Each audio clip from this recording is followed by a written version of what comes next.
Good morning, everyone. This is Ty and Renee Roach reporting to you from Germantown, Maryland, where we have been evacuated to following the power outage at the Outer Banks, Hatteras Island. We were scheduled to be on vacation from Saturday, July 29th through August 5th, and we spent $8,000 through Surfer Sound, reserved this house with all of our family in advance. It was paid for.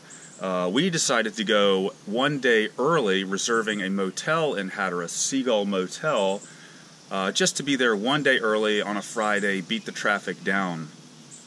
Then on Thursday, the 27th, we found out from my brother, who was staying in Hatteras the week prior, that the island was without power.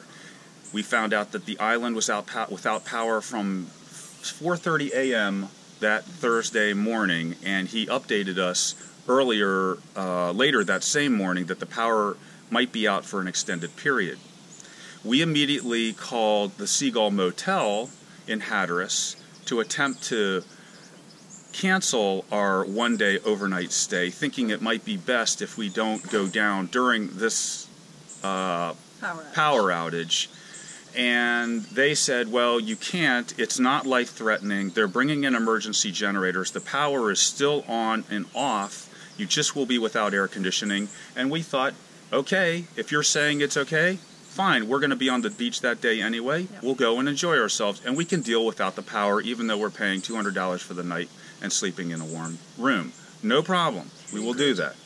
We agreed. We then called Surfer Sound Realty office to find out if we could bring a generator down there. They inquired within their office, found out that we could bring the generator down, but could not plug it into the control panel in the house. There was no transfer type system built for that, but that we could plug the generator directly into the appliances such as the refrigerator or a stove and power those appliances that way. That they said the island was open, that they're working to restore power, things would be okay, come down. It's just that we may not have air conditioning when we arrive. Right. So, and we agreed to that. We agreed to that. We'll no problem. We'll go down. So we left on Friday. It was as they said. In fact, Friday we did have power that evening, Friday evening. From 8 p.m. until we had to leave the next day. We also received emails from Surfer Sound Realty at 11:40 a.m. on Friday. I'll show you this right here. 11:40 a.m. right there from Surfer Sound. They're experiencing power outages, but access to Hatteras Island is open and you are welcome to come for your vacation as planned.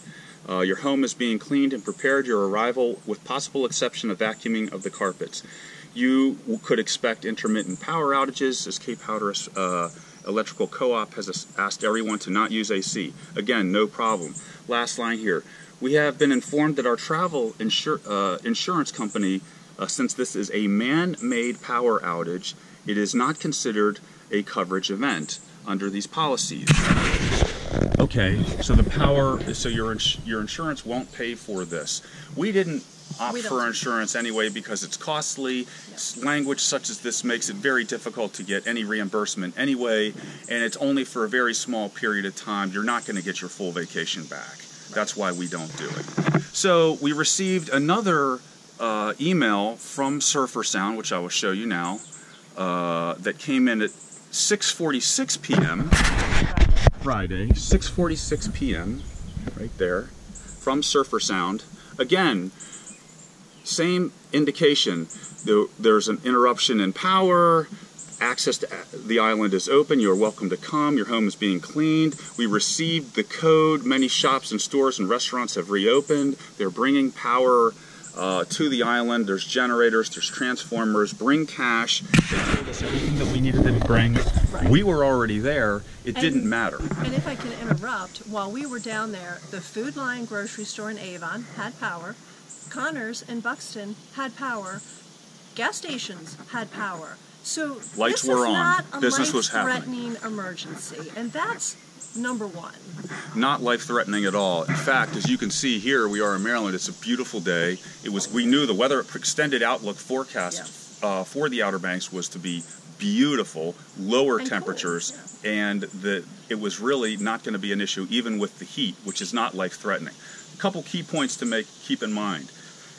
There was no evacuation immediately after it happened. It happened Thursday at 4:30 in the morning. They kept the power running. They were bringing in generators. It wasn't until we received an email from Surfer Sound at 10:02 p.m. Friday stating that Dare County has decided that this was an evacuation, a mandatory for the whole island, that it was life-threatening. Somehow it was decided that it was life-threatening after 2 full days, and they had additional emergency power coming in. There were rolling blackouts working fine. We were at the island. We did not hear a single air compressor going on. People were complying with the ordinance to conserve energy.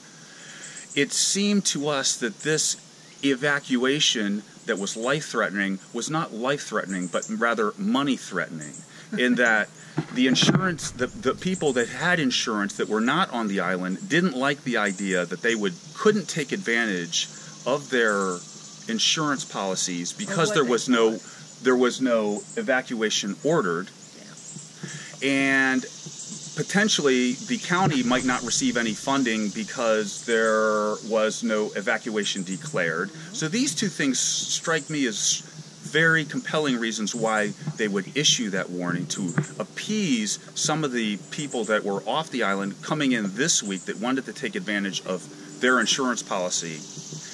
And then I'm sure that they're still working very hard to get the power back on. And there is power right now, rolling blackouts, and this is not life-threatening. You can drive up to Nag's Head and get supplies. Absolutely. We brought down water. We brought down canned foods. We were prepared to essentially camp in our house and wouldn't have an issue with it. But the ultimate real problem is, and we were willing to sign a waiver saying this, we would be willing to sign a waiver saying anything that could happen to our lives, our safety, was on us. Yep. We just simply want to vacation with our family that we've paid for $8,000 to Surface Sound in advance, as we have been for years, paying for these things. But they decided, no, you have to go, no exceptions, you must leave, we must drive back to Maryland. We certainly can't stay north of the island and indefinitely and just fork out additional money in the hopes that maybe we might come back. No guidance given as to when it would be if emergency was lifted. We have to return 7.5 hours to Maryland, as everyone else is forced to. Okay, and keep in mind, we were already on the island. We weren't coming in. We weren't new people coming into the island at this point, and that we couldn't get our money back. So you couldn't plan another vacation. And so his sister's coming from Texas. She drove 3 days. So now you're left with $8,000 gone. How do you afford to then pay for another vacation? I mean, it's just ludicrous. And the fact that Surfer Sound does not care about their customers at all, and that they're just taking the stance, well, sorry, that's your bad luck. It would be like inexcusable. It would be like if you booked a cruise on a cruise ship, say to the Caribbean, paid a lot of money. Just before the event, the crew informed you that there's something wrong with the boat, and we're sorry, but the boat isn't going to be able to go out. You're out of luck. You're not going to get reimbursed. No credit to the future even. Just out whatever amount of money you paid. Sorry. Thanks for the donation. Thanks for the donation. Yeah. It seems to me that in no other industry can you get away with that. There would be an uproar. But for some reason, this man-made, life-endangering event, which didn't get declared life-endangering until 2 days after the event happened, and it is not, let's be clear, it is not life-threatening. Nope. It is convenience and it is money-threatening.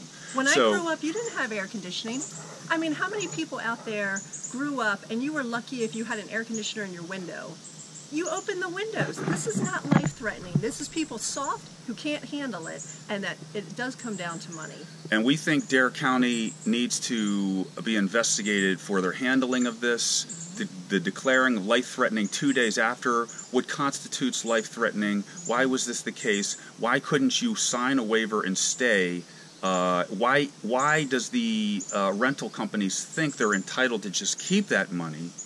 Stealing. Stealing. Stealing. I would ask anybody watching this to please like this video, please share it, and feel free to contact Renee and I, ty.roach@gmail.com.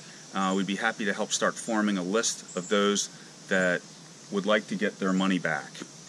Thank you very much.